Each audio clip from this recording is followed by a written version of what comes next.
তারি দ্বারে আমি এলেম, তারি দ্বারে আমি এলেম, ডাক দিলেম অন্ধকারে, হারে আমি এলেম, তারি দ্বারে আমি এলেম। TV9 বাংলার পর্দায় আপনারা দেখছেন দ্য স্পটলাইট। দ্য স্পটলাইটে আজকে যিনি রয়েছেন আমাদের অতিথি, তিনি অলরেডি স্পটলাইটেই রয়েছেন।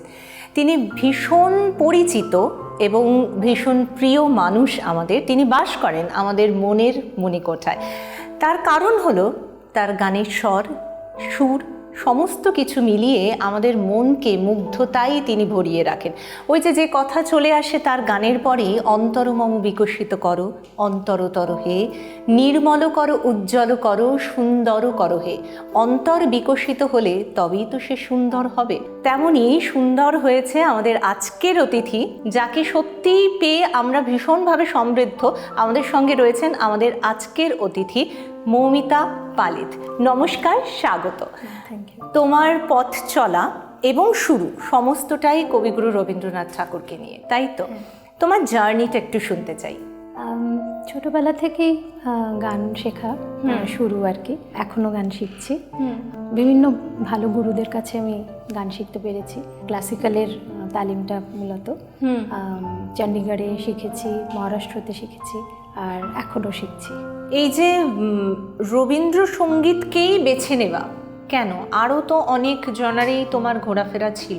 উচ্চাঙ্গ সঙ্গীতেও তুমি বেশ তালিম নিয়েছো এবং বেশ দক্ষতা রয়েছে তার মধ্যে। তো কেন রবীন্দ্রসঙ্গীতকেই বেছে নেওয়া? উচ্চাঙ্গ সঙ্গীতে আমি MA করেছি, মাস্টার্স করেছি।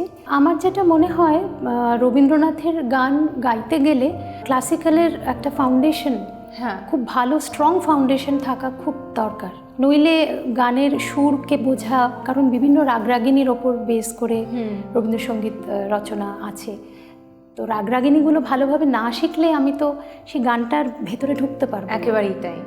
সেই জন্য আমার মনে হয় ক্লাসিক্যালটা শেখা, ইনডেপথ শেখা খুব দরকার।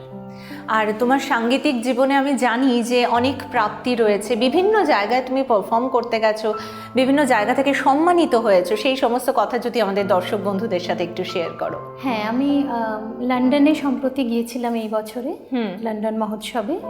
সেখানে আমি আমার একক গান করি। তারপর ভারতে তো করেইছি বিভিন্ন জায়গায়, কলকাতাতেও করেছি, খড়দাতে রিসেন্ট হয়েছে আমার একটি একক অনুষ্ঠান, আর টিভি রেডিওতে তো গাইছি। আচ্ছা, এই যে ছোটবেলা থেকে গান শেখা এবং গানের প্রতি এত ভালোবাসা, সেটা কার থেকে? বাড়ি থেকে গানের চর্চা ছিল? বাড়িতে আমার বাবা মা দুজনেই রবীন্দ্রসঙ্গীত শিল্পী, আর ছোট থেকেই আমি রবীন্দ্রনাথের গান ওনারা গাইতেন, আমি শুনতাম, তখন নাচ করতাম, ছোট ছিলাম। আর বাড়িতে জর্জদার গান ভীষণ শুনে শুনে বড়। জর্জদা মানে দেবব্রত বিশ্বাস, ওনার গান খুব মানে শুনেছি, খুব আমাকে ইন্সপায়ার করে। আর রবীন্দ্রনাথের গান খুব ছোটোবেলা থেকে সুরটা আমাকে এত অ্যাট্রাক্ট করতো, মানে আমি যেন মনে হতো কোথাও হারিয়ে যাচ্ছি, ঠিক ছোট থেকে। তো সেই ভালোবাসাটা সেখান থেকেই।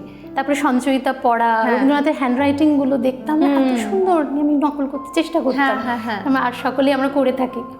তারপর রবীন্দ্রনাথের গান যেটা আমাকে সব থেকে বেশি মানে আমার ভাবায়, সেটা হচ্ছে বিভিন্ন একটা রাগরাগিনীর ওপরে ওনার কম্পোজিশনস, ধ্রুপদ, ধামার, ঠুংরি, খেয়াল, এই অঙ্গের গান আছে, কীর্তনাঙ্গ রয়েছে, বাউলাঙ্গ রয়েছে। যেটা সবথেকে ইম্পর্টেন্ট মনে হয় আমার, সেটা হচ্ছে বাণীর গভীরতা, এত ডেপথ। আমি তো মানে আমার শ্রেষ্ঠ মনে হয় রবীন্দ্রনাথের গানকে। ঈশ্বর চেতনার গান রয়েছে, ঈশ্বরের উপাসনার গান, ঋতুকে চিনতে শেখায়। এই যে 6টা ঋতু, ঋতুর যে এত সুন্দর বর্ণনা রবীন্দ্রনাথের গানে, আমরা যদি গানগুলো পড়ি বা গাই তাহলে বুঝতে পারবো, ঋতুকে আমরা চিনতে পারবো। ঠিক, মানে আমার ক্ষেত্রে এটা তাই হয়েছে। আর তোমার এই যে রবীন্দ্রনাথ ঠাকুর নিয়ে যখন চর্চা করো, তখন তো রবীন্দ্রনাথ ঠাকুর চেয়েছেন যে তার সমস্ত সৃষ্টি সমাজের সব স্তরে পৌঁছে যাক। তাহলে তুমিও কি তোমার জানাটুকু সমস্ত ছাত্রছাত্রীদের মধ্যে শেয়ার করো? তোমার কি সংস্থা আছে? হ্যাঁ, সংস্থা আছে। এখন তো আমি মানে আমি আগে হায়দ্রাবাদে ছিলাম, তখন সেখানে আমার গানের স্কুল ছিল এবং আমি মিউজিক কলেজেও গান শেখাতাম। আচ্ছা। তো সেই সব ছাত্রছাত্রীরা এখন অনলাইন শেখে আমার কাছে। বাহ। আর তার মধ্যে তেলুগু স্পিকিং, তারপর মারাঠি স্পিকিং যারা, তাদেরকেও আমি রবীন্দ্রনাথের গান শেখাই এবং খুব ওরে সুন্দর বাবা। উচ্চারণে ওরা গায়। হিন্দিতেও শিখিয়েছি, হিন্দি যে ট্রান্সলেশনস আছে, এবং মানে রবীন্দ্রনাথের যে বাংলা যে গান, সেই গানগুলো, কারণ এইগুলো শিখতে হবে, আসল ল্যাঙ্গুয়েজটা জানতে হবে।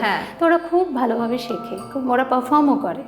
আমি জানি যে আমার মতো আপনারাও মৌমিতার গানের মুগ্ধতায় একেবারে ভেসে রয়েছেন, আরও গান শুনতে ইচ্ছে করছে, তাই তো? আমরা কোথায় তোমার আরও গান শুনতে পাবো?